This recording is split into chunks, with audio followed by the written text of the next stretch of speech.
This is Teachers Talk Radio, and you are listening live. Hello everyone. Well, it's the last Friday of the month, so I'm back. Hope you're all doing well. Since the Labour government came to power last year, there's been a lot of debate on what changes, if any, should be made to the curriculum and the direction it should take. And there's been a considerable amount of talk concerning decolonisation and diversing the curriculum.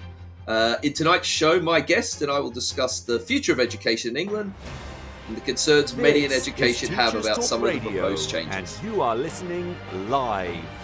Tune in live at ttradio.org, or to join in the conversation, download the Podbean app and search Teachers Talk Radio. Follow the hashtag TTRadio. Tune in, talk it out with Teachers Talk Radio.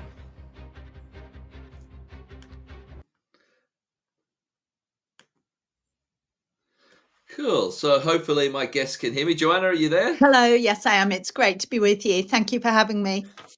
No problem. So it's fantastic to have you here.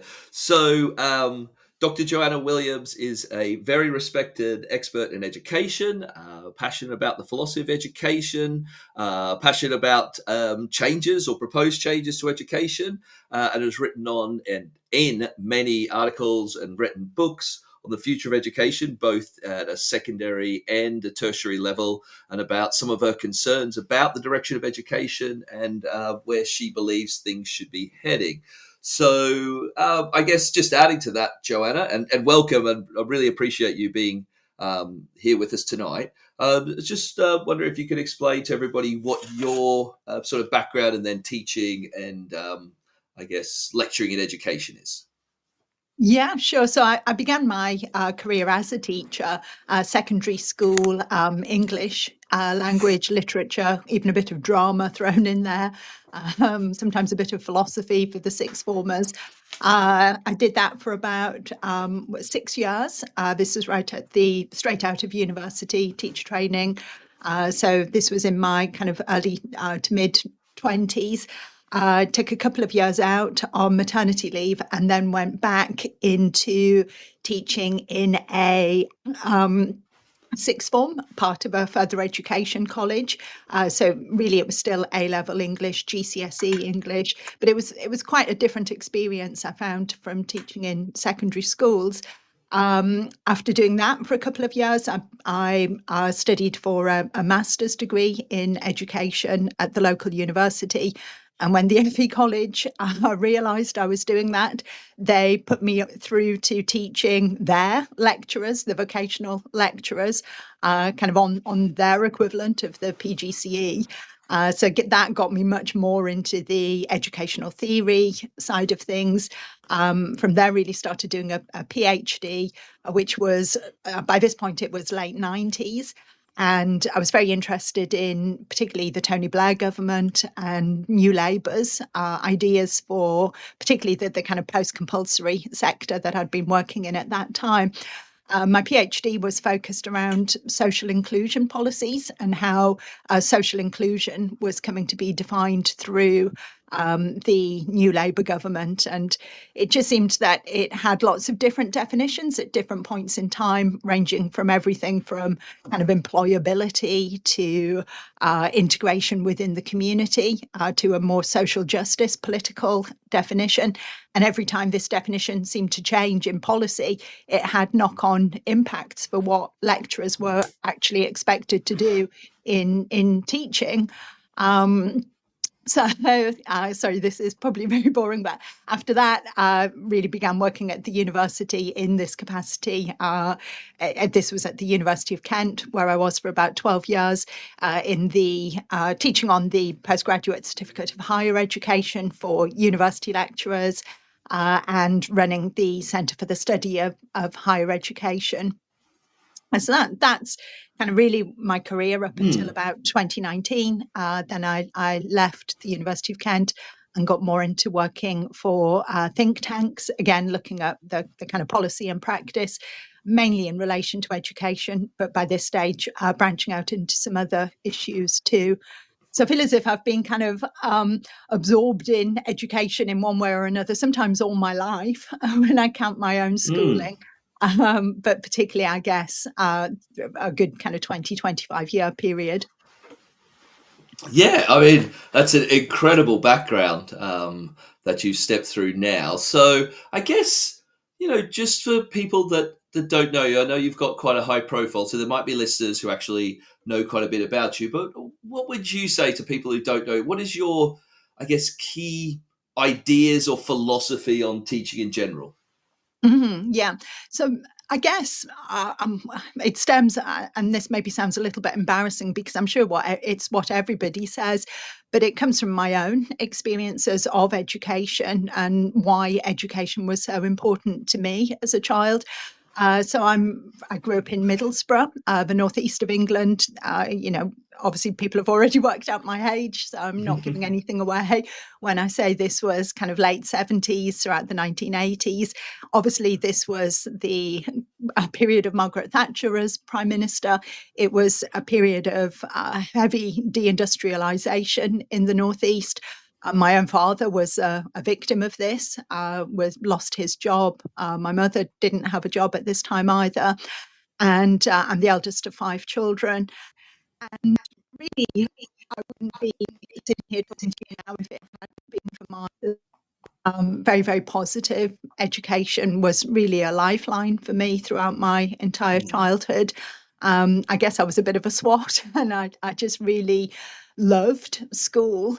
And obviously, it was transformative in many ways. I guess I would be considered a social mobility success story through education.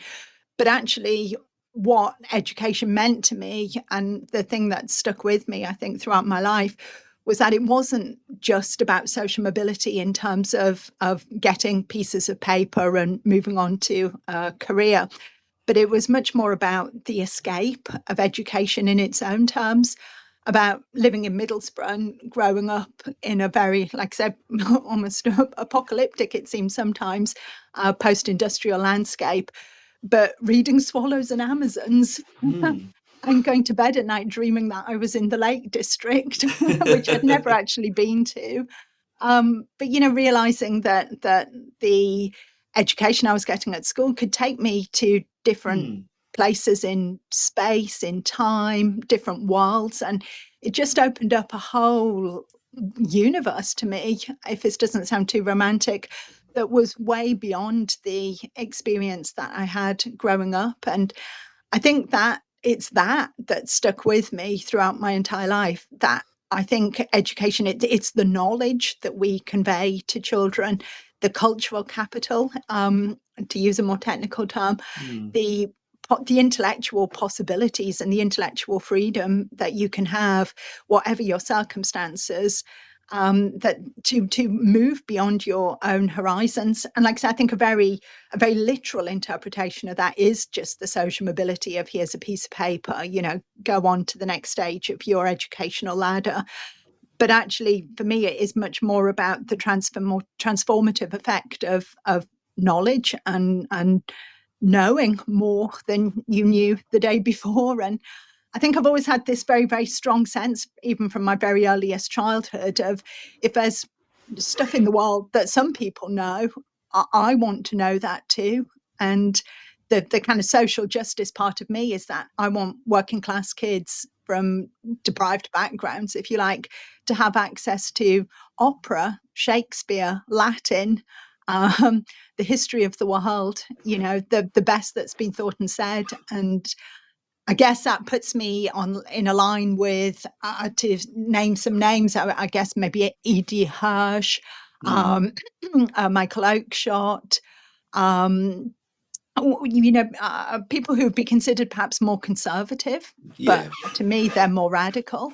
I guess my question, I'm sure the question that a lot of people would have is that not a value judgment we're making? Like, those are sort of, you could almost think about utilitarianism and John Stuart Mill, this idea of a hierarchy of needs. And like, when you talk about education that way, I guess the criticism would be, well, what makes those greater quality? Like, by what standard is opera or Shakespeare sort of, so what would you say to that? That it's like, well, you're just putting those things forward. Why is that not as good as, let's go with sort of something like, hip hop rap that the students could be learning. So why should it be that that's the case? Well, because I think you've got to look at the important role of the school and of teachers in terms of what they can offer children that they don't get from their everyday life. So, again, I'm dating myself, but back when these discussions really first took off, certainly for me, maybe 5-6 years ago now, the a cliche was always, Stormzy versus Shakespeare. Why should schools teach Shakespeare? Why shouldn't Stormzy be the person that we teach in the classroom? I'm absolutely nothing against Stormzy whatsoever. I mean, I've got to confess, it's not my personal taste, but, I'm no criticism whatsoever of people who are into Stormzy. But the fact is, kids are very, very capable of discovering Stormzy for themselves, and kids can and do access YouTube, listen to pop culture, pop music. And actually, I think there's something wrong about taking that into the classroom, because I think there should be a realm for teenagers. There should be a kind of almost like a private cultural language of music and ideas and slang, ways of speaking, where this is kind of teenage culture. And I think if adults as teachers then kind of appropriate that and say, oh, look, there's this really interesting figure called Stormzy, and there's this genre of music called hip hop, and we're now going to sit here and analyze it in the classroom. I think it kills those things dead for poor teenagers. I mean, good God, I can't think of anything worse than having an embarrassing English teacher kind of analyze Stormzy lyrics for you. But also kids, like I said, they will get that themselves. They don't need teachers to point those things out for them. But they do need teachers to introduce them to Shakespeare. No kid really, unless you're a very, very unusual type of kid, is going to stumble across Dickens or Shakespeare or Jane Austen or, any of these figures unaided. And so I think the special domain of the school is that they can introduce children to these ideas that they won't come across in their everyday lives. So just thinking in terms of that, what in your philosophy, what does it give them? So if a student's coming, let's imagine a student coming from a working class background, as a cliche, but like going to a school where it really aspires to that sort of knowledge that you're talking about, Shakespeare, opera, what we might class as almost, I don't know what you would class it as, but what some might class it as is like sort of almost higher art forms.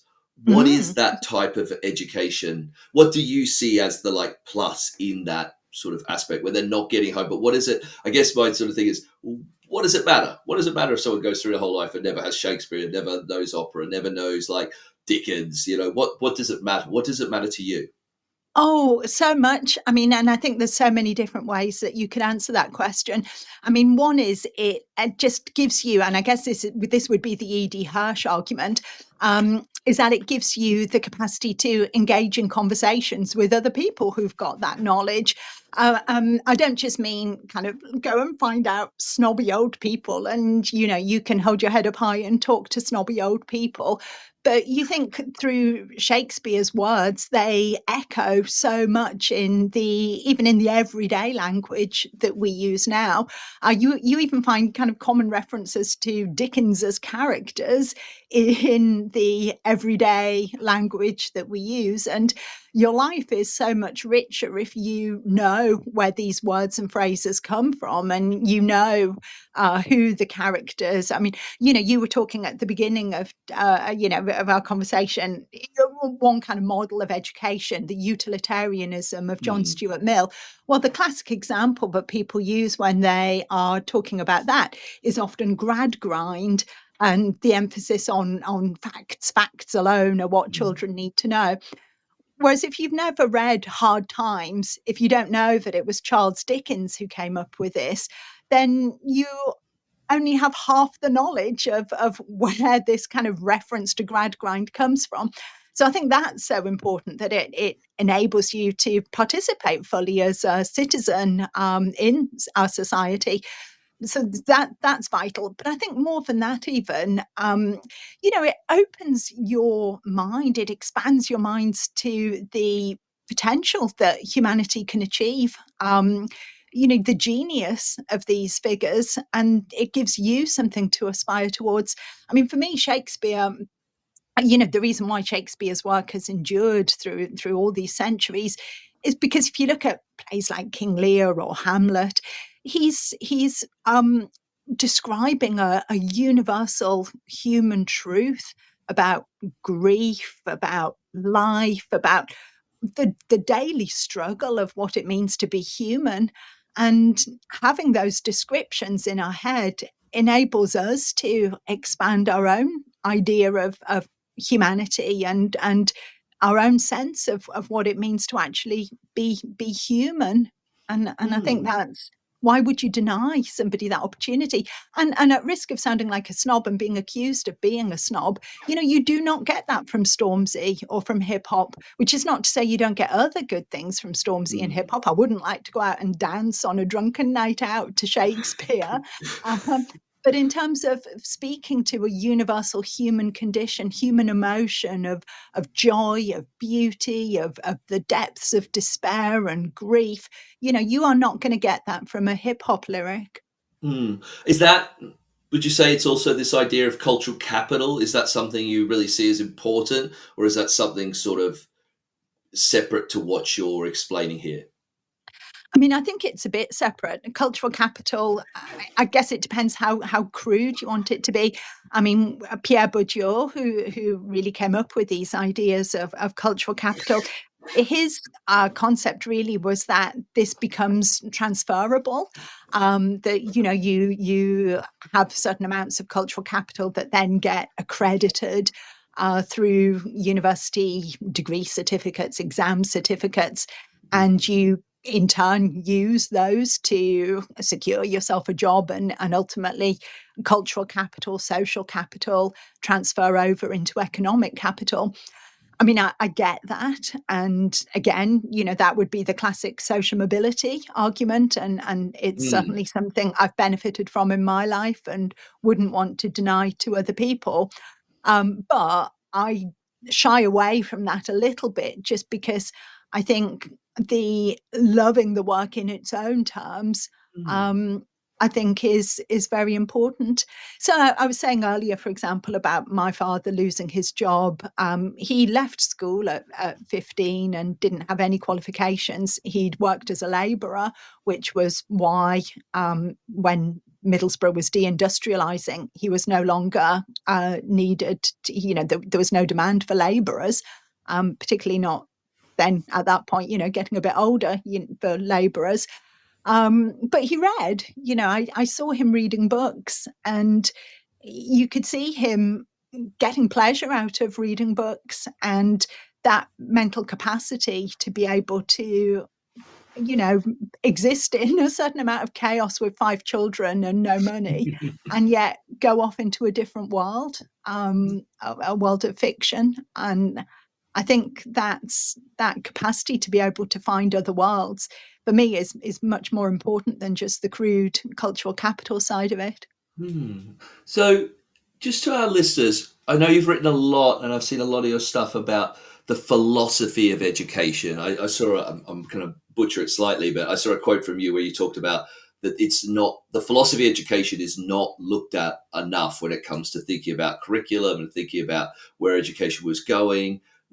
Could you explain this idea of what is the field of this, of philosophy of education? Mm-hmm. So for me, I think my starting principle would be having a conversation with other teachers or, different schools.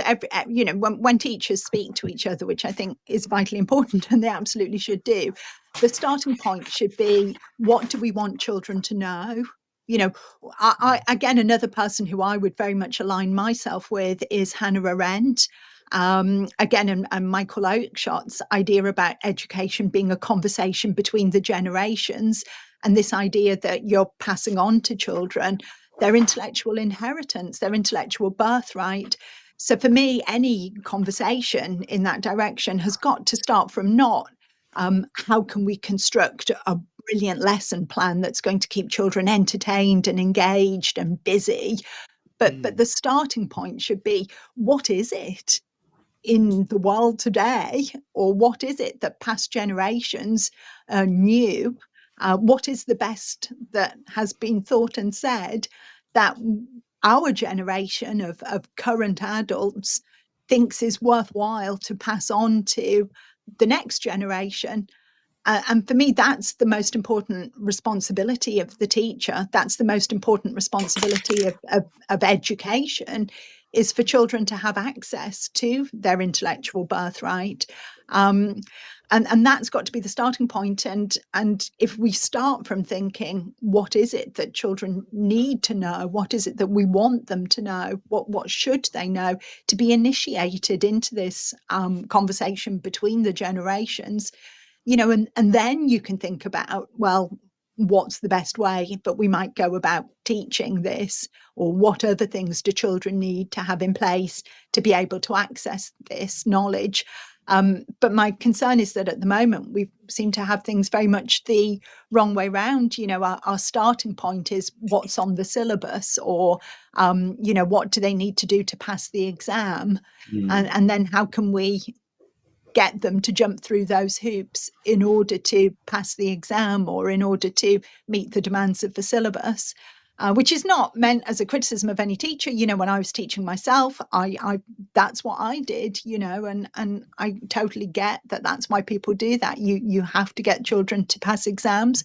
But I just think there's a kind of intellectual vacuum at the very heart of the people who are making policy in this area, that they don't start from this point of what do we want children to know.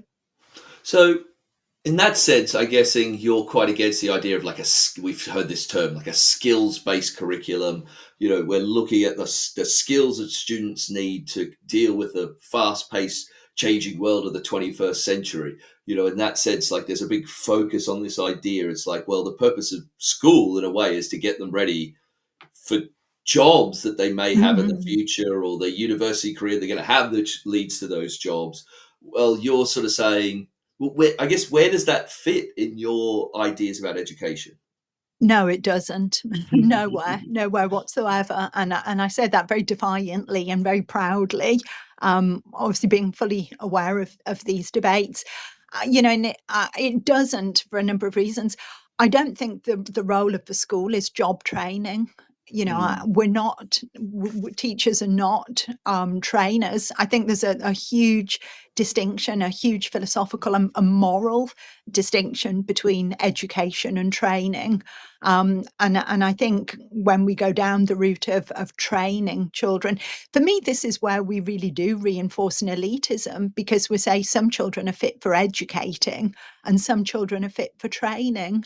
And I find that incredibly elitist and patronizing to those who are essentially written off as warranting only training. But training is kind of tips and tricks, and it's a behavioral process. It's intellectually vacuous. It doesn't have a body of content associated with it. I mean, the whole rubbish, sorry, I'm trying to Friday night, try to choose my words carefully.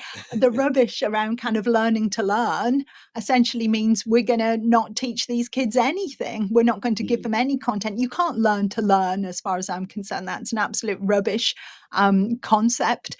You can learn stuff, you can read books, you can engage with ideas, you can discuss, you can debate, you can write, you can formulate an argument about something. But as soon as you try to do those things in the abstract, and you emphasize the skill rather than what it is, the knowledge that people are engaging with, then essentially you're colluding with children to not teach them anything. So just trying to get this sort of clarified. So what would be sort of the link between, say, school, university, and then career? Is it they're somewhat different. You're using school and then secondary, and I'm a sixth form teacher, and then it's on to university. You're sort of getting this cultural, no, not the cultural capital, this heritage, this knowledge, and then it's like when you go out to the workforce, it's their job to sort of teach you the skills of whatever it is that you're going into. So if I'm doing history, which is what I've done, I'm really exploring the history knowledge. I'm not worried too much about the career history is going to give me, but when I'm building up this knowledge, and then, hopefully, I don't know, employers are looking at, okay, so you've got this knowledge now, what are the skills that we can give you? Is that, I just don't want to put words in your mouth, Joanna, is that sort of your idea? No, I would say yes, there should be no connection whatsoever between the two, because I think, again, when you're asking me about my philosophy of education, perhaps this should have been something that I said right at the beginning, but I would, sorry. That's fine. I would say education for me, when I talk about knowledge, this is an end in itself, I guess is what I'm trying to say. And when I was talking about Shakespeare and knowing the best that's been thought and said, engaging with these kind of pinnacles of human experience or depths of human experience, this is not for a purpose other than itself. It's better for children to be educated than not to be educated. And when I talked about my PhD and looking at the Labour Party's social inclusion policy and how that kept on being foisted onto education, it just seems like we are incapable as a society of saying that education is valuable in its own right, in its own terms, as an end in itself. And because we can't do that, we're constantly on the lookout for other purposes. Oh, it's for social inclusion. Oh, it's for social mobility. Oh, it's for social justice. Oh, it's for so that people can get jobs, so people can earn salary, and we don't seem to have the capacity to say, actually, do you know what? I don't care if children get a job. I don't care if whatever the political implication of this may or may not be for society, that can all look after itself. My job as a teacher is education, because it's better for these children to be educated than for them not to be educated. That education is such a powerful thing and such a good thing in and of itself, that it's so valuable that children have this experience, that is more important than whether they do or do not get a job, which, it's not like I'm not living in the real world. You would need, if you wanted to become a plumber, you then need to go on to a course in plumbing, just like if you're going to be a lawyer or a teacher, you're doing a teacher training course or a legal training course or whatever. Clearly, there's a role for these vocational courses, absolutely essential. But I think that's got to come, for me, logically second to learning for its own sake. And I think that becomes a much more distinct area of life, because we're talking about what's education for, but I guess another way for me of phrasing this question is what are schools for? What are teachers for? And for me, schools are the area that's this special domain of education, and education for its own sake. If you then go on to a technical college, a vocational college, to do a vocational university course or a vocational master's degree, clearly that is something quite distinct and quite separate. So I've got lots and lots of follow-up questions. So I think it's time to go to our first advert, and I'll come back and we'll discuss this further. This show is brought to you in partnership with John Catt Educational, publishers of professional development books and resources that support great teaching and learning in schools around the world. Don't miss out. Level up your professional development today and visit johncattbookshop.com to explore the full range of titles. Use the code JCTTR2425 for 20% off your order. Happy reading. Cool. And we are back. Can you hear me, Joe? Yeah, brilliant. Fantastic. Thank you. So I guess my follow-up question is, does this link, are you sort of linking yourself to Paul Hirst's idea about, is this very linked to the liberal education, his ideas he wrote in 1974, like an education based fairly and squarely on the nature of knowledge itself? Or are you slightly different to Hurst, or would you place yourself in that general school? Yeah, I would definitely place myself in that area. I mean, this again, the key points for me as an end in itself about the knowledge, the cultural heritage, inheritance that we want to pass on to children, but for no other reason than we value it, and we think it's important that if we want to bring a new generation into the best that's been thought and said, that's our special role as educators. We have a moral responsibility as adults to the next generation, and the specific role of the teacher is to do that. Could you explain that a bit further? I mean, I've read a lot of your stuff on this idea about our national heritage and that students should have this as their intellectual birthright. But can you explain a bit more, like, what you mean by that? So does that mean distinctly literature? I mean, not just English language literature, but English literature as in like from this nation? Or, what is it that you sort of, I guess, what is it at the real core of it when you talk about this idea that education and English literature provides, and like students get to have their national heritage?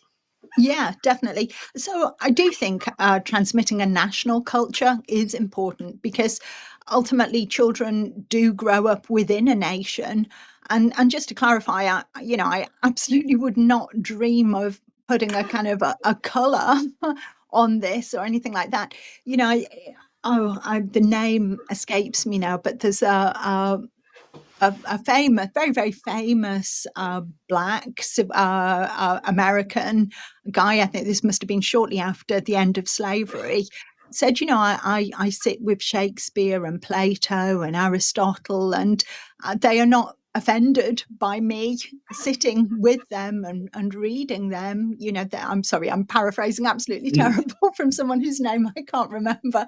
But this idea that these what's wonderful about these authors is that they are not saying that they are exclusive to a particular gender or a particular ethnicity or some particular skin color.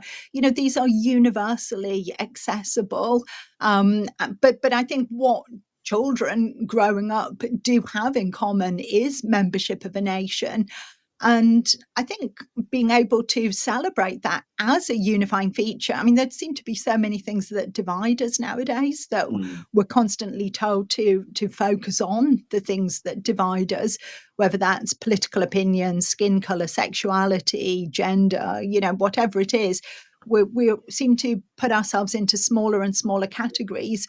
Whereas for me, the nation is a very universal concept. You can have an expansive idea of national citizenship and celebrate the fact that you belong, we all collectively, however long, far back or short a time we've been here, we have this privilege of being a member of a nation.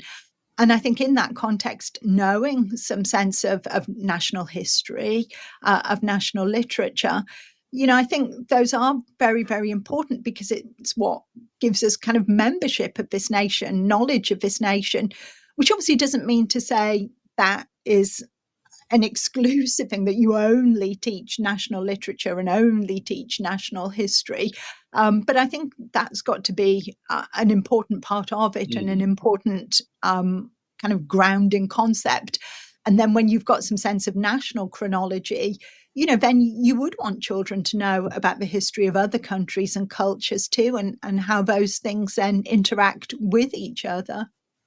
Yeah, I mean, I guess my follow-up question would be, I guess maybe one of the criticisms of this is, does it not mean, I mean, not so much for history, but in terms of, well, it depends how you perceive it, but in terms of English literature, I mean, does that not mean it's quite stagnant? I mean, can the canon change, like, over time? Is it set? If you're developing, like, I guess one of the criticisms of, like, sticking to this sort of idea of maybe a traditional education as well, you define these books as a canon, they never change.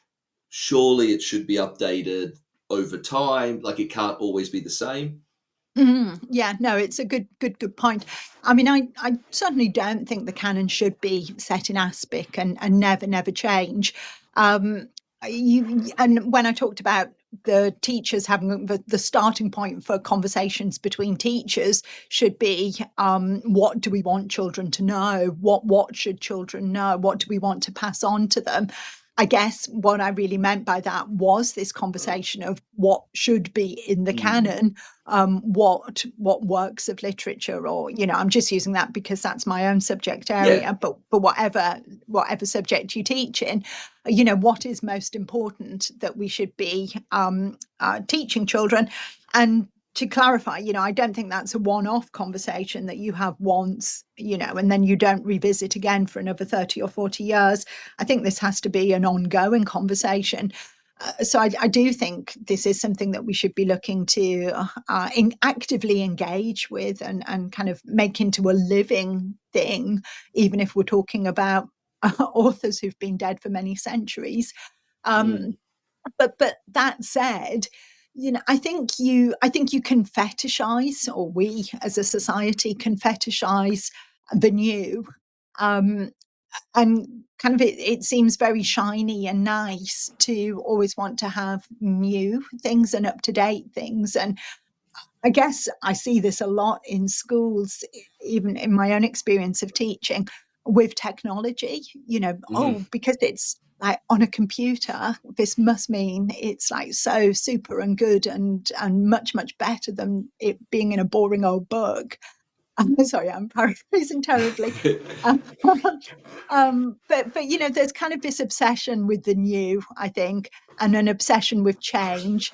And I think, these are not bad things, but I think when we fetishize it for the sake of it, that the new is automatically better than the old, I think that's a problem. And I think whilst we should keep things under review, I don't think you can ever or should ever write knowledge off as being old-fashioned or outdated, because what does that mean? Particularly in the context of a subject like literature or history, to say this is outdated, it reflects a time when it was written, for sure. But then that makes it even more interesting because you're thinking, and I think as a good teachers do this automatically. So if you're teaching Jane Austen, for example, Pride and Prejudice, you're not just teaching it as a current, obviously you're not teaching it as a, but you're asking people to use that. You're asking your pupils to use their historical imagination and consider what life was like at that time and how things have changed and the attitudes and values that might be on display that emerge in that book, why we might think that those attitudes and values are dated now, but what was it about society at that time that meant that people did have those attitudes and values then? I mean, it's a difficult debate, isn't it, this idea about quality, but is one of your concerns about the criteria by which some books are being chosen? They're not really chosen on quality, they're based on sort of attitudes of what we want students to know socially. So, here's a book from this type of author, and here's a book from this type of author, and it makes it diverse. And diversity is the actual criteria rather than are the books any good? Is that one of your concerns? Yes, exactly. But I think there's another way in which that plays out, which for me is even worse. I mean, I'm not so old-fashioned that I don't think it's worth. You would not, in this day and age, you would not want to just teach white men, for example. If you were constructing a literature curriculum, but then you've got to ask, well, what's the basis for inclusion?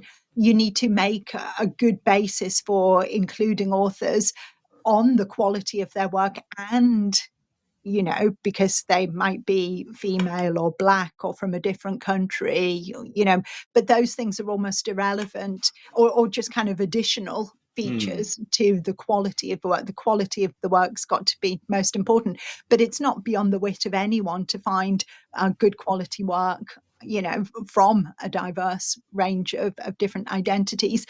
But that actually bothers me far, far less than, a different trend, which again, I very much saw when I was first started teaching, and I think is much, much stronger now, which is not even looking at kind of diversity in terms of kind of diverse range of authors, but in terms of a kind of to portray a political idea through. So your starting point is, what political ideas do we want pupils to take away from this? Oh, well, are we trying to teach them about protecting the environment, or are we trying to teach them about gay rights, or not to be transphobic, or you're starting from some political position that you want children to adopt. Sorry, that concerns me far, far more. I mean, I remember in my very early days of teaching, one school I was working at, they had a huge obsession with bullying, which is is absolutely understandable. Schools should stamp out bullying. I would never ever say anything different to that. But when that then came down into the English classroom, it was like, well, what books can we choose that focus on the theme of bullying? And here's a book which looks at bullying for year 7 children. And it was the worst book I'd ever read, and the vocabulary was so limited and the characterization was just dire. And the whole reason why we were making the children read this book was nothing to do with vocabulary, beautiful language, wonderful writing, amazing characters, depth of human experience being portrayed. It was just like, oh, it raises this issue on page 5, and on page 15 it raises this issue. And that just sucks all the life out of the joy of teaching for me. And it risks blurring education into indoctrination. And I suspect that if a child, is a bully, for want of a better word, and has, major social aspects that we could go into the background and all the aspects that can lead up to that, reading a book like that isn't suddenly going to be like, oh, this is all wrong or whatever. Like, absolutely see it that way. But I just want to dig into this a bit more, because I guess there'll be a lot of listeners saying, no, that is our role. We want to produce, students who care about the environment, who, are politically active, who want to change the world. I mean, I was invited to go to Switzerland last week to give a speech to students who, was a what do you call it, a mock UN, and they were very full of passion about changing the world, and this is what our mission is as young people. I sort of did say to her, well, sometimes knowledge is just good to learn stuff. But they were sort of full of the sort of spirit of change and wanting to go ahead in the world and do great things. And it was very inspiring. So I guess it's like, I guess someone would say, well, what's wrong with that? Like, isn't that our role as teachers to create a new generation of kids who want to go out there and do great things? I mean, what would you say to that? So I've been political all my life. I joined the youth wing of the militant Labour Party when I was 16, and moved from there to the Socialist Worker Party, from there to the Revolutionary Communist Party, and pretty much stuck on that. Living Marxism. The Revolutionary Communist Party produced Living Marxism. Living Marxism morphed into Spiked, as I'm sure many listeners know, and I've written for Spiked for the best part of 25 years. So I've been a very, very political person my entire life. But that is not my job when I'm in the classroom as a teacher. I have to park all my political views. It is not, I would never, ever, ever think that it was my place to put my political opinions onto students. I just don't think that I have that right. I've got to give them knowledge. And this is another reason why I think knowledge has got to be the starting point of education, so that they can then make up their own minds. We can, as teachers, pass on an inheritance from the past. We can say to children, this is how the world has been before you were born. And we can say to children, this is how the world is now.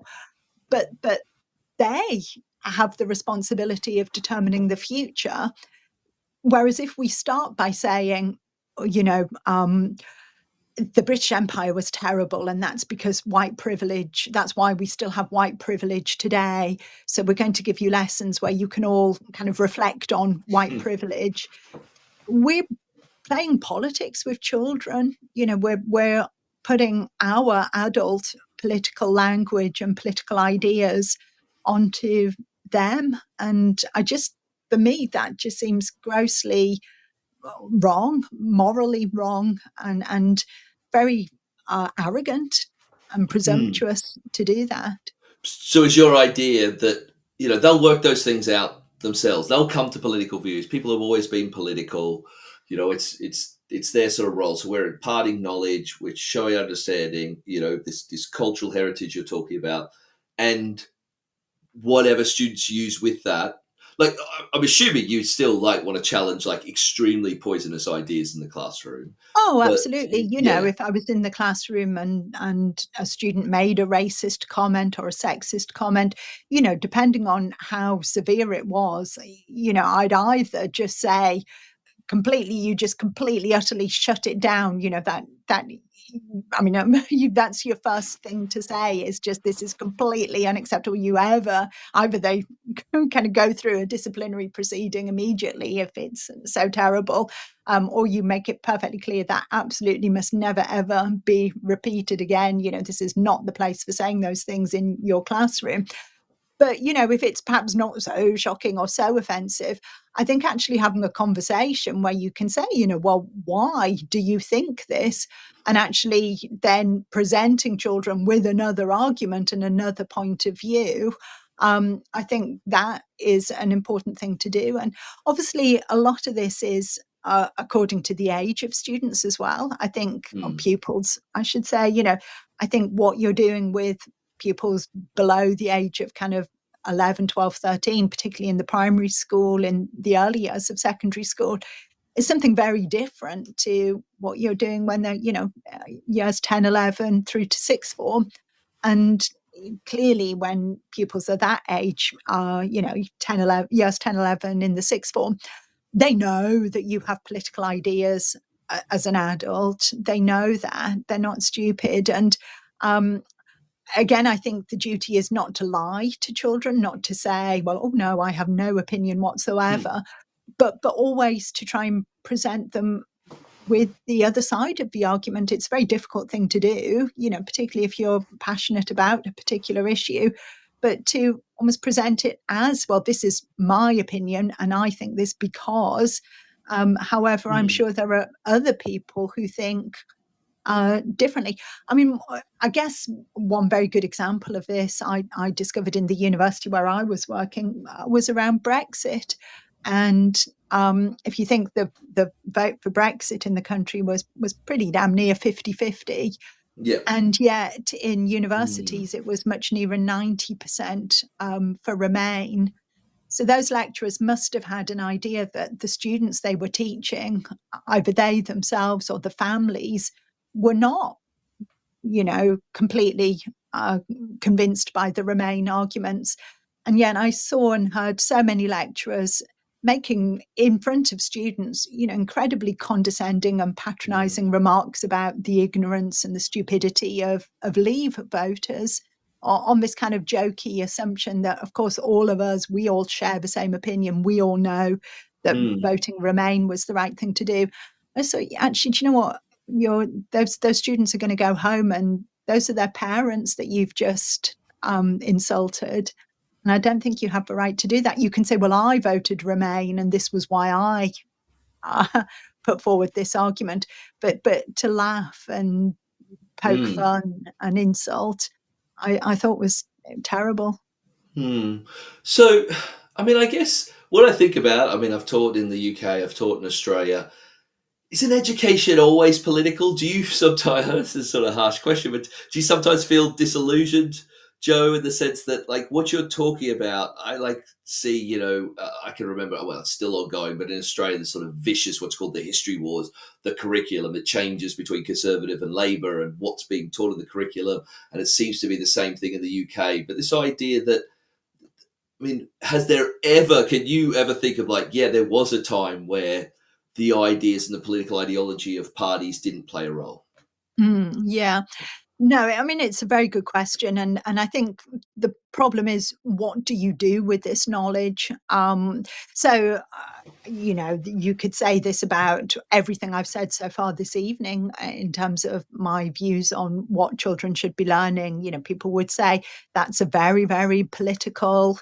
I mean, this is why I always get accused of being right wing, and I'm not, but I always get accused of being right wing and conservative because of the views that I'm putting forward about what education should be for. And people will say, this is I am very political. This is a very right wing view that I'm putting forward. That all knowledge is political. I get that. I get what people are saying, but to me, it's what do we then do with that? If you because it seems as if people go in different directions. So people sometimes say, well, all knowledge is political. Therefore, my role as a teacher is to kind of redress the balance. And so I'm going to kind of bring lots of explicitly political material from a left-wing perspective, for example, into the classroom to counteract the right-wing perspective that our students are getting otherwise. And I think that again, it really just transforms the classroom into a political football where you're doubling down on something rather than saying it's all political. Therefore, let's try and almost move beyond that. Effectively, people are saying it's all political, so we're going to make it even more political. We're really going to double down on this. And I don't think that's the answer. I think we can recognize that things are political. So, I mean, again, I don't want to talk too much about teaching history because I've never done it and I'm aware I'm talking to somebody who does. But I could imagine you could teach like the history of the British Empire, for example. You could teach it in a very kind of rah up the Brits, we ruled the waves. What you could teach it in a very nationalistic and kind of, the wonders of a brilliant British Empire kind of way. Or you could teach it as, this was the worst thing that ever happened in the history of humanity. And this is a stain on our national conscience.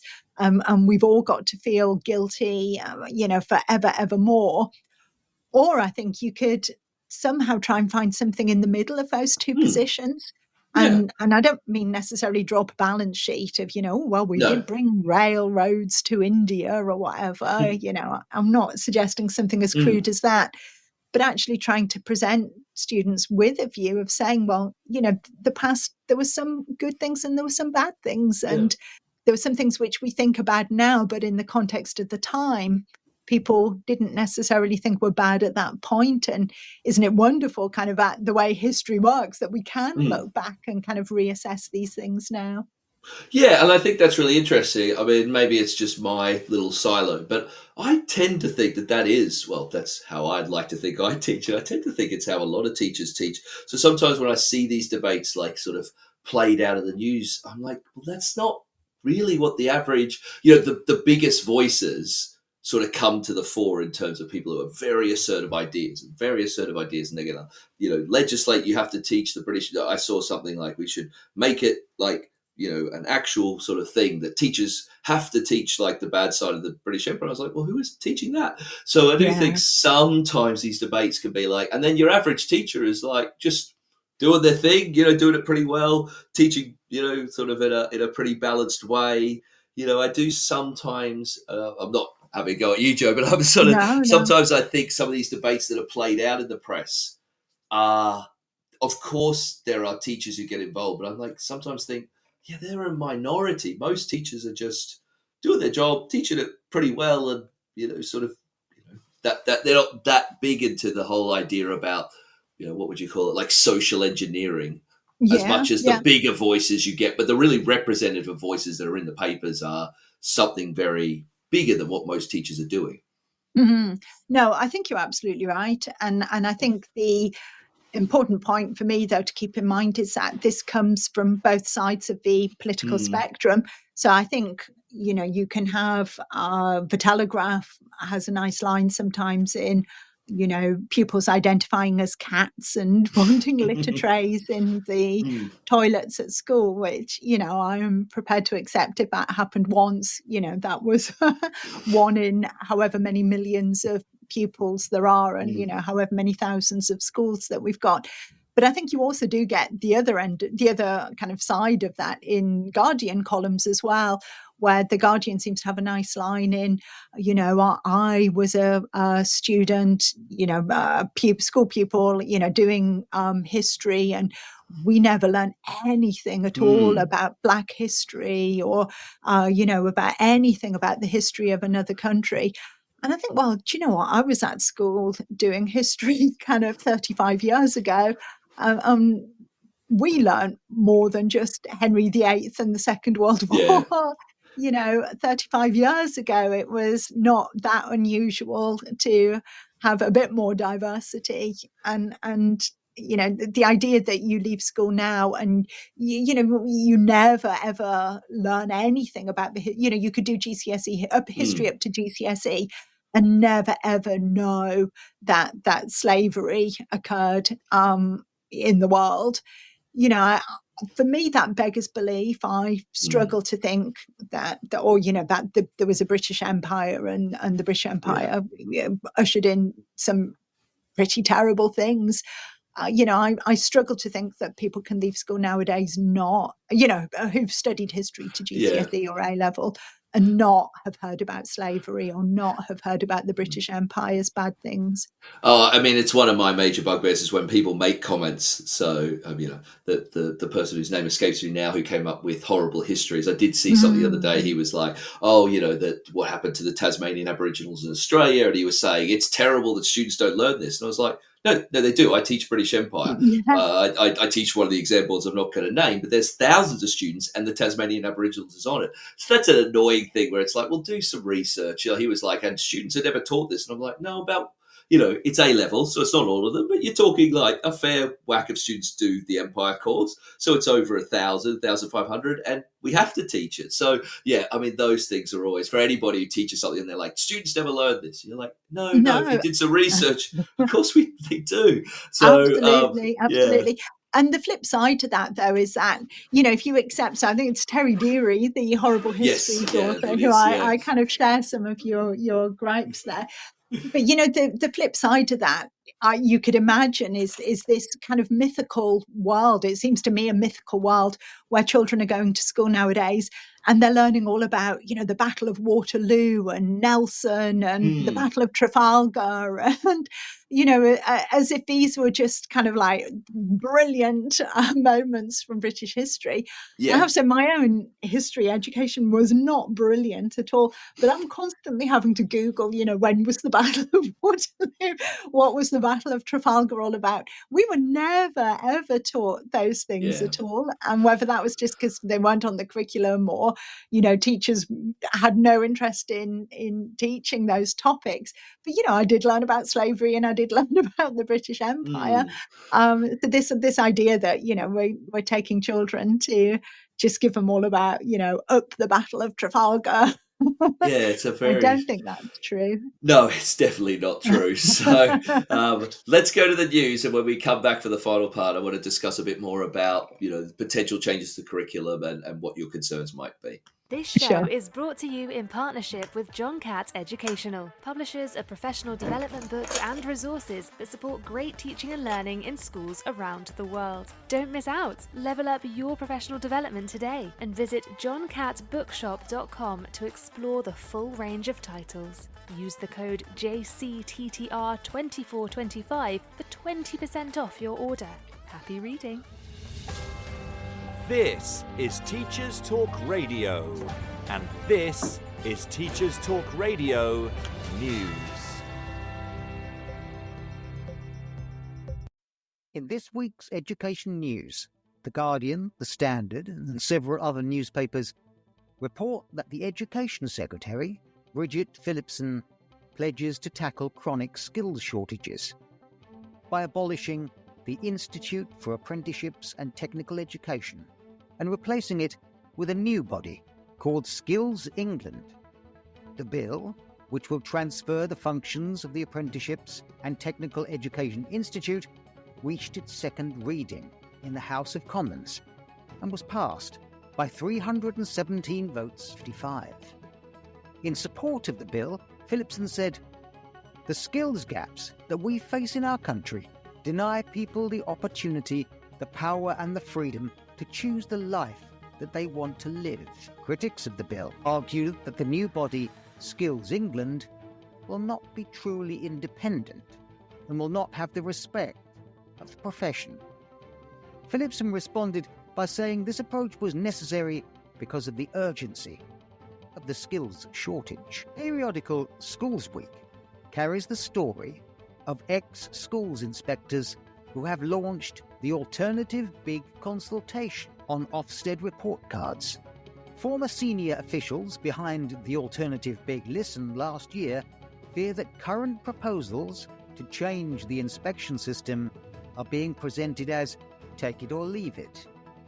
Frank Norris and Colin Richards have therefore created the Alternative Big Consultation to independently gather opinions on plans for new report cards. The survey, which launched this week and closes on April the 4th, will run alongside Ofsted's own official 12-week consultation, which closes on April the 28th. The Alternative Big Consultation comprises the same questions as the government's own consultation on the plans, but also asks respondents if they believe the proposals are fit for purpose. Many teachers and school leaders have expressed their view on the proposed report card model that it's hardly an improvement and contains many of the weaknesses of the previous system. Also in the news this week, the Daily Express covered a story with the title "Save Our School Playtime." It went on to explain that experts warn of dire consequences as the break times in schools are cut. A report by the Raising the Nation Play Commission found outdoor playtime at school is being squeezed out of children's lives and must be restored. The Guardian carried a story under the headline "Ministers urged to add audio books to England's new schools curriculum." A poll by the National Literacy Trust found that children's enjoyment of listening to audio and podcasts had risen compared to the previous year, overtaking their enjoyment of reading for the first time since the charity began asking about audio in 2020. The charity said it was therefore advocating for increased access to and a broadening of the variety of reading formats available to pupils, to include audio. Jonathan Douglas of the NLT stated, "In recent years, we've seen a steady rise in children's enjoyment of listening to audio and uncovered the myriad benefits it can bring, from sparking a love of reading to deepening learning and boosting well-being." PES Magazine reported this week that primary school PE training was woefully inadequate. As reported to MPs, the chief executive of Youth Sport Trust called for PE to become a core subject to drive up standards and improve fitness. Giving evidence to the Commons Culture, Media and Sport Committee, Ali Oliver called for PE to become a core curriculum subject with much higher status, and she told the committee that training problems were exacerbating the situation where there were 41,000 fewer hours in 2020-23 compared to 2011 and 12. Less than half of children are getting what the Chief Medical Officer recommends as the minimum amount of activity. More worryingly, we know that 30% of children get less than 30 active minutes a day. LBC News reported that a teacher was sacked after a joke about whacking a pupil over the head was misunderstood. Lakshmi Suryan, who had taught for over 35 years, was sacked after a school child who spoke English as a second language misunderstood the comment. The teacher was dismissed from Gilbert Colvin Primary School in Ilford, East London in 2023 following the incident. Miss Subrian took the school to an employment tribunal, claiming the remark had been made in jest while teaching Year 6 pupils and preparing them for their maths SAT exam. Speaking at the disciplinary hearing in July 2023, she said the child's decision to continue attending her after-school club showed they had not been that upset. However, she lost the appeal. Teachers' unions supporting Miss Subrian argue that this case adds to the vulnerability many teachers feel when a single ill-judged remark could end a career. And finally, a piece of research by the British Educational Research Association. Like many pieces of research, it shows something we might have always suspected was true. In their paper, A Century of Educating Britain's Political Elite, Privilege Masquerading as Meritocracy, they show how Oxbridge and private schools, called in Britain public schools, dominate the selection of cabinet ministers and prime ministers. Oxbridge educated 14 of 21 prime ministers between 1922 and 2022. Unsurprisingly, they conclude that the concentration of elite formation systems raises concerns that their graduates will suffer from groupthink. Analysing a series of important decisions made across the 20th century, it seems certain attitudes, such as the necessity to accept neoliberalist economics, the importance of Britain as a world power, and above all, the acceptance of class privilege itself, go unchallenged. Well, there's a surprise. This has been your Teachers Talk Radio News, brought to you by John Gibbs.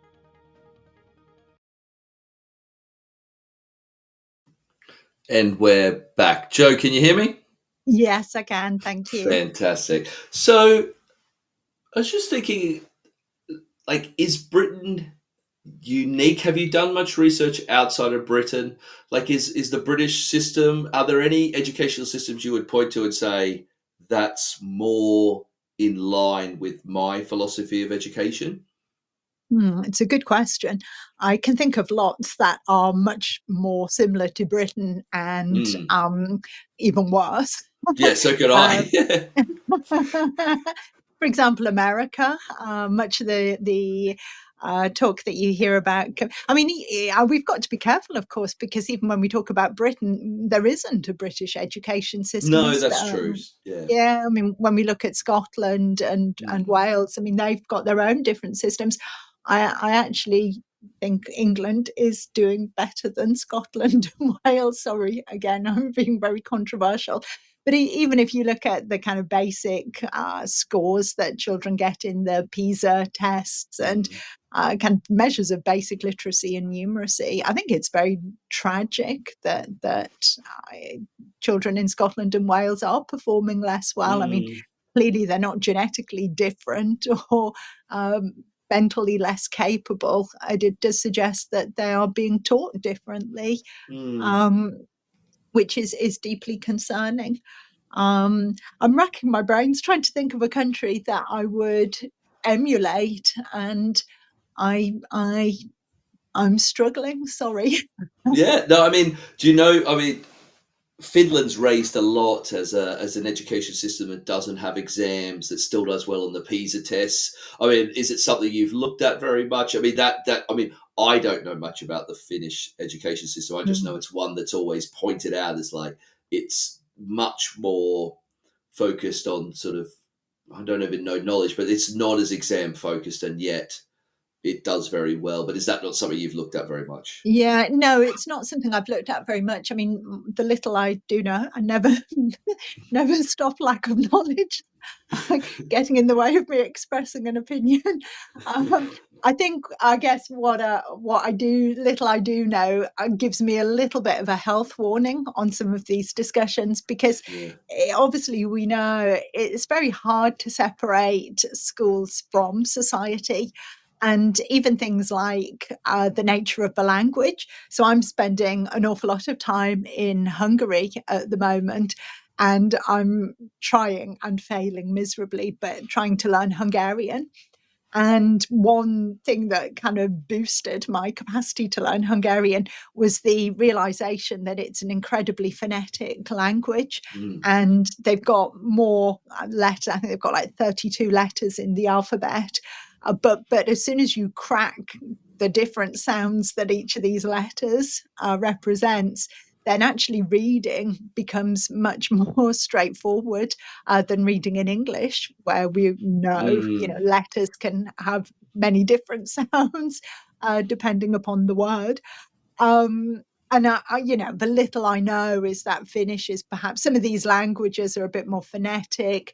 You might have a society that's generally more prosperous, socially less unequal. And all of those things can play into international league table results. So I'm a little bit hesitant about going too far down that line. Yeah, no, and I totally agree. I think, politically, like Australia does well in the PISA test, but having taught in Australia, I'd say it's one of the most sort of, politically contentious curriculums. So the two things don't always match up anyway. So in terms of like getting back to England, would you say, in your opinion, and what you see, do you think it's got progressively worse over time? And I think also my question would be the role of Ofsted. Like, you've obviously taught for a long time. I mean, I don't want to blame Ofsted for everything, but do you think that they're part of the problem in terms of what they inspect? And would you say you've seen a gradual move away from what you might see as your ideal education system? No, in some ways the opposite.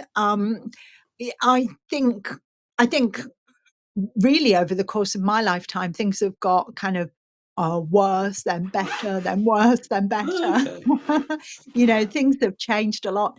If I think back to when I was at primary school, it was kind of the peak, I think, really of the progressive era. And I learned pretty much in my section. I went to two different primary schools. The first one was a Catholic, very, very traditional Catholic primary school, which I think saved me. I don't just mean in a religious sense. But, we were taught to within an inch of our lives, and it was amazing. And I left there for the final 2 years of primary school and went to an ultra progressive primary school where there were just no lessons at all. We did kind of topic. For hour after hour, it's just topic, which basically meant kind of draw pictures and do whatever takes your fancy. And there was no real teaching at all. And there was no this was before the national curriculum. And then it was just at the end of my time in secondary school when the national curriculum and GCSE exams came in. And I think that was a good move. I don't think many people would want to turn the clock back to a time before the national curriculum. But I think if I look back to when I started teaching, I think that there were a lot of problems at that point. I think the curriculum had was becoming quite politicized, was becoming quite skills focused. This was under New Labour, and diluted. And the thing that really upset me and contributed to me leaving teaching was the extent to which it seemed to be about game playing for the school, so that the school could look good in terms of league table positions and exam results. And it was about pushing children to do easier subjects, essentially. So bright children being pushed to do kind of combined science, for example, rather than separate chemistry, physics, and biology, because they might not do so well if they did 3 separate subjects, but they'd do better if they got the combined science GCSE, and then the school would look better in the league tables. Obviously, the implication of that was those children would struggle if they wanted to go on to do chemistry or to be a doctor. But these decisions seem to be very much geared around what was best for the school, I would say, and game playing and really party politics coming into the curriculum. Anyway, I think this is me leading up to saying that my most unpopular opinion is that I think Michael Gove's reforms to the curriculum were for the most part a very, very good thing. And I know he battled against the teaching establishment, but I think, and you could argue, and I wouldn't necessarily disagree, that perhaps he went too far in making some subjects, particularly history, in English perhaps, too content heavy, and put too much of an emphasis over onto kind of rote learning and, a kind of knowledge cramming rather than proper discussion about knowledge. But I do think Gove's reforms on balance were much for the better. And then I think obviously since Gove stopped being Education Secretary, really 10 years ago now, more than 10 years ago, I do think that there's been too much kind of politics coming back into the classroom, a lowering of standards. I think COVID was, for me, and lockdown was an absolute moral failing of adults to care for children, to continue educating children. I think it's a stain on our national conscience that we let that happen, that we closed schools. I think was just terrible. So yeah, sorry, this is a very long way of answering your question. I don't think I would say it's all downhill, I guess is essentially what I'm trying to say. I think, it's a bumpy journey. And it's certainly not like a simple sort of Labour Conservative in the sense that the Conservatives are always doing the right, you're not agreeing that like Conservatives always do good things with education in terms of their ideology, and Labour, sort of, no, I mean, I guess my next question then to follow that up is, what are your major concerns with the, potential changes to the curriculum? We have to be careful. There's a lot of blue sky thinking out there and actually no idea what, the sort of Phillipson direction on education would be. But what are your particular concerns at this stage? Yeah, I think many of them really relate very much to all the kinds of things that we've been discussing so far this evening. I guess my main question that I would have for Phillipson is just why, what does she, I don't think she's really motivated enough why there needs to be a wholesale curriculum reform. And I think it would be really helpful if she did, if she said, this is what I think is wrong with schools at the moment. This is what I think children are not getting, what they're missing out on. Because if she articulated that, then it would enable us to decide whether we agree or disagree and judge what she then plans to do in terms of reforming the curriculum accordingly. But she's not set that out. So then I think the danger with that, when she talks about says things like we need to breathe new life into our outdated curriculum. The danger is exactly what I was saying earlier about this kind of fetishization of change just for the sake of change, unless you can actually say, what is it that's outdated in the curriculum right now? Does she think there's too much Shakespeare, for example, in the English curriculum? Does she think there's too much dead white men in the history curriculum? What does she think is outdated exactly? Why do we need new life breathing into what we're doing at the moment? What does she think is too old-fashioned? So I worry about change for the sake of change. I also worry, like I said, when we were talking just a few moments ago about how England is doing generally, things are not that bad. It's not. Things are not terrible, and England schools, like we say, are, depending on how you measure it, I think that there's examples of poor practice. There are things I would like to be better, but I don't think it's an a terrible disaster. An unmitigated disaster, sorry, that's the word I was looking for. And so this idea that you don't set out what's wrong, but you just say, oh, we need to change, I think could be a bit short-sighted, and it suggests that you do have a disregard for the knowledge of the past and knowledge from the past. And again, my concern with that comes then if you take out the kind of a canon of knowledge, if you like, if you take out the tried and tested, if you take out the best that's been thought and said, on what basis are you then making the judgments as to what can come in? And it does seem to be either skills and employment, and that is a very instrumental position, which I think takes schools away, as we've said, from what I think they should be for. Or it becomes politics, and unfortunately, it seems to me that it's the politics direction that we're going down, with the kind of the decolonize, again, a lot more focus on climate change.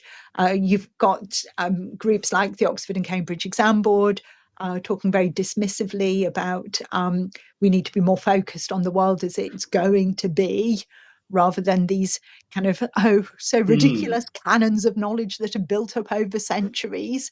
I'm like, wow, how could you just dismiss like hundreds of years of human knowledge and wisdom at the stroke of a pen? Yeah, I mean, it's so interesting. I've got a lot of questions, and we've only got 10 minutes left, and we need to go to another ad break. But when we come back, we'll sort of finish this conversation as much as we can. I think we could talk all night. This show is brought to you in partnership with John Catt Educational, publishers of professional development books and resources that support great teaching and learning in schools around the world. Don't miss out. Level up your professional development today and visit johncattbookshop.com to explore the full range of titles. Use the code JCTTR24. This show is brought to you in partnership. Cool. So just coming back for our last 10 minutes, I guess, I want to hone in on this idea about decolonization of curriculum. So, I mean, I have, in my program, I've interviewed other teachers who are very sort of for it. I guess, is there a difference between diversifying the curriculum and decolonizing? So when I guess that's a crucial thing, or maybe there's no difference. But when I talk to certain teachers, they're like, it's great, in an inner city London area, we're talking about history, but we're just, introducing more of the sort of the richness of history in areas the students haven't looked at, and areas of the world that we wouldn't have looked at. And it's just there's more diversity and more stories, and these are the stories that students are interested in. It's not dismissing like sort of other history. It's bringing in more of the stories that they might, that speak to their cultural heritage as well. And we are, particularly in London, quite a diverse area. I guess So I've had that argument lots of times before. No, I think it's reasonable, and like I said earlier, I don't think the curriculum should be set in aspic. I think this should be something that we engage in actively and review. I have two concerns, though, I guess. One is that it sounds brilliant. Always this argument of, oh, well, we're not looking to root anything out. We're just adding more in, we're just adding in more diversity. Brilliant. I'm there. I'm all for that.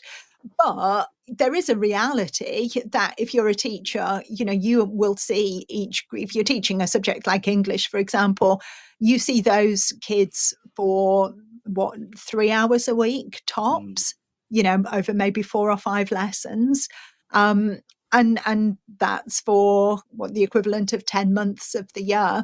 So you can't keep on and on and on, just adding more and more and more in. Eventually, when you add extra stuff in, you do have to take something out. And that's just a reality. And when people talk about, it's just adding in the diversity, that, like I say, sounds brilliant. Motherhood and apple pie. Who doesn't want to add in more and add in more diversity? But people have to be very, very honest and say, there's only so many hours in a day. When we add stuff in, we also take stuff out. And this is what we're taking out. And this is why we're taking this stuff out. You have to face up to that other half of the equation. My second concern is, again, goes back to the types of thing we were talking about earlier. I really, really don't like the idea that Black children need Black literature. And you see this argument echoing down the generations. When I was a kid, it was like, working class children need to hear working class voices in the classroom. And, same for gender, girls need to have women writers, so that you can relate to somebody who's got the same skin color or, the same genitals as you. I actually think that is an incredibly racist and sexist argument, because as a woman, I'm quite capable of reading work by men and appreciating it, and the fact that that person who wrote that book has different genitals to me doesn't get in the way of my appreciation or my enjoyment of it at all. Which is, again, to state the obvious, I'm not suggesting for 1 second, we only teach work by dead white men. But I don't think teachers should be saying, oh, well, because the area I work in, has loads of working class kids or loads of black kids, or it's just a girls, or, just only girls in this school, that you think, well, people somehow have an affinity. Because how many white working class boys I've taught over the course of my life who struggled with Shakespeare. It's not like I'm saying to them, oh look, here's Macbeth, this was written by a white dude, so obviously you guys, you really have a deep affinity and an appreciation with this because he was male and he was white just like you. They struggled with Shakespeare every bit as much as black girls struggle with Shakespeare. So what about the argument, well, it's a response to the growing diversity of England. Like, we need to do these things, we need to make it more diverse because we're a more diverse society. And this is just, this is change because we're a changing society, and there's, particularly in certain areas like where I live, it's becoming more diverse, and therefore the curriculum changes are simply a response to that. Yeah, again, I think it comes back down to this idea of what are schools for? Are schools there to reflect society? Are schools there to prepare children for living in a modern type of society? Or is the duty of the school, the teacher, to introduce children to knowledge of the world as it was, and the society that they're entering, that they're becoming a part of? Again, I risk sounding like I'm some kind of crazy old-fashioned person who thinks everything before 1800 was kind of where it's at, and we don't want to have anything in the 21st century, which is not really what I'm saying at all. But I think as soon as you make relevance, I guess this is what I'm saying, as soon as we make relevance the key driver of the curriculum, we've lost it, because what's relevant to me will be different to what's relevant to you. What's relevant today will be different to what's relevant in a year's time. And as soon as you start saying, well, we need relevance, you have this constantly changing curriculum, and you're giving children no sense of stability, no sense of where they've come from, no sense of what they're a part of. You just come on this kind of hamster wheel of constantly rushing to maintain relevance, and you lose. It's an impossible task that you then set yourself, because again, as we talked about at the beginning, children are way better at digging out the new than adults are. We can never keep up with that, and our job has got to be to think about what is the best that's been thought and said that we can pass on to children that they're not going to get from anywhere else. It's so interesting. So just in the last couple of minutes, I want to ask more about yourself, Joanna. So, I know this is a tricky question, but would you consider yourself controversial? I know, like, that has been used to describe you, but like, when you put forward these things, do you, I guess you probably don't. You're very passionate about these, but when you're called like a controversial thinker, how do you think about it? I guess that is just the reality, because I know I'm arguing against the grain. I'd be very naive to think otherwise. And I know, particularly, again, go back to lockdown and my argument that schools should never have closed. I know that put me at odds with kind of 95% of the population at that point in time. I think a bit less now, but certainly at that point. So I knew when I was arguing that. I think for me, I guess I don't mind people saying I'm controversial, because I know that's true in the strict definition of it being different to what other people think.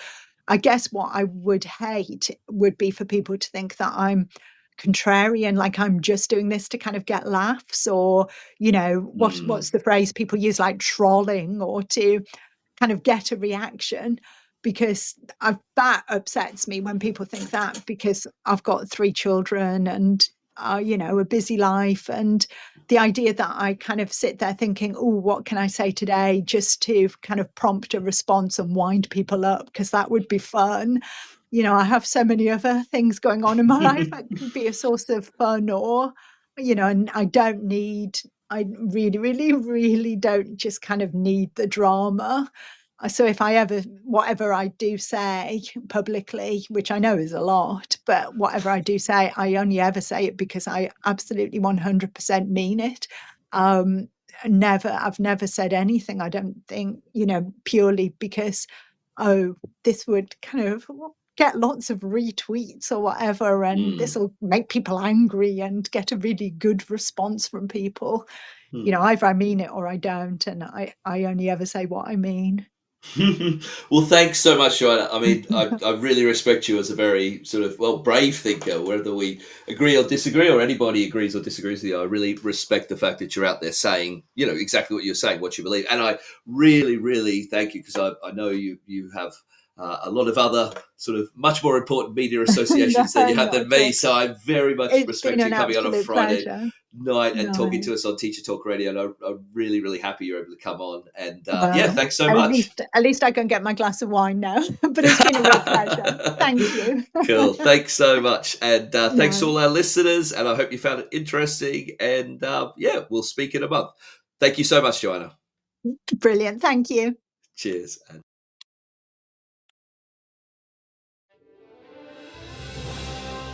You've been listening to Teachers Talk Radio. Tune in live and listen back at ttradio.org. We look forward to hearing from you next time on Teachers Talk Radio.